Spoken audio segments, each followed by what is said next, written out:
Hello, नमस्ते, आदाब, सत श्री अकाल। मैं हूं आपका दोस्त अश्विनी और आज किस्से कहानी मेरी जबानी में जिस कहानी की किताब का परिचय आपसे कराने आया हूं उसका नाम है अप्पू कुट्टन को तौले कैसे। कहानी व चित्र इंदु हरि कुमार के हैं और अंग्रेजी से हिंदी अनुवाद किया है शशि सबलोक ने।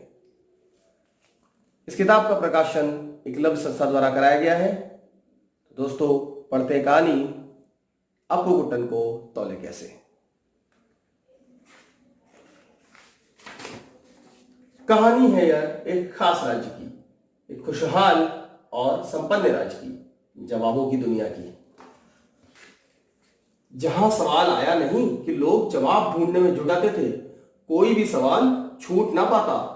लेकिन एक दिन एक सवाल ऐसा आया कि उसने खलबली मचा दी। लोग थमे, बाल नोचे, बहुत सिर खुजलाया और सोचा अब इसे कैसे सुलझाएं। हुआ यह कि सबसे छोटा राजकुमार अप्पू कुट्टन को नाश्ता करा रहा था। उधर अप्पू कुट्टन लजीज नाश्ता गड़पने में लगे थे। इधर नन्हे राजकुमार के दिमाग में कीड़ा कुलबुलाया। उसका सवाल था बड़ा सरल। वह जानना चाहता था अप्पू कुट्टन का वजन कितना है। सवाल सुनकर नौकर चाकरों का सिर चकराया। उन्होंने कहा, यह तो कोई आसान काम नहीं है। जल्द ही यह सवाल राज दरबार से निकलकर घरों, सड़कों, खेतों और मैदानों में पहुंचा। देखते ही देखते लोगों के दिमाग में एक ही सवाल था, अप्पू कुट्टन को तौले कैसे। क्या तराजू नहीं थे उनके पास? उन्होंने तौल मशीन पर खड़ा कर अप्पू कुट्टन का वजन क्यों नहीं लिया? तराजू तो थे, बल्कि खास तराजू बनाए भी गए थे, पर कुछ अप्पू के लिए छोटे पड़ गए। कुछ उसके पैर रखते ही टूट गए।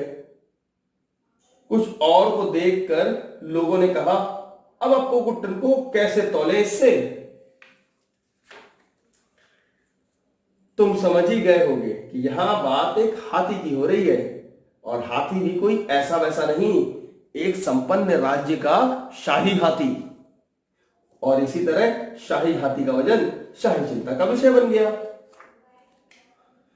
तब नन्ही मीनू को एक ख्याल आया, अरे यह तो बड़ा आसान है। उसने सोचा और चल दी दरबार की ओर। राजा ने सुना और सोचा, सोचा और कहा, इस बच्ची के आदेशों का पालन किया जाए। हाथी तुले ना तुले, पर बच्ची की सूझबूझ, वाह भाई वाह। सभी चल दिए नदी की ओर, मीनू, दरबारी और अप्पू कुट्टन। अप्पू कुट्टन को एक नाव में खड़ा किया गया। देखते देखते नाव डूबने लगी और जब नाव ठहरी तो मीनू ने वहां निशान लगा दिया जहां तक नाव नदी में डूबी हुई थी। अप्पू को नाव से उतारा गया। फिर नाव में ईंटें रखी गईं। ईंटें बढ़ती गईं और नाव फिर डूबने लगी। और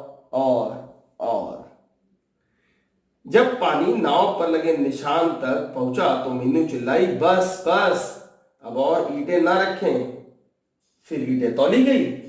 बस इस तरह पता लगा अप्पू कुट्टन का वजन। पता है कितना भारी था वह?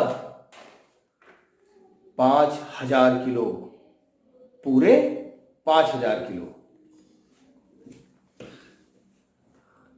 एक बात बताओ, अगर आप नन्ही मीनू की जगह होते तो आप हाथी को तौलने के लिए कौन सी युक्ति अपनाते? सोचिए जरा। तब तक के लिए बाय बाय।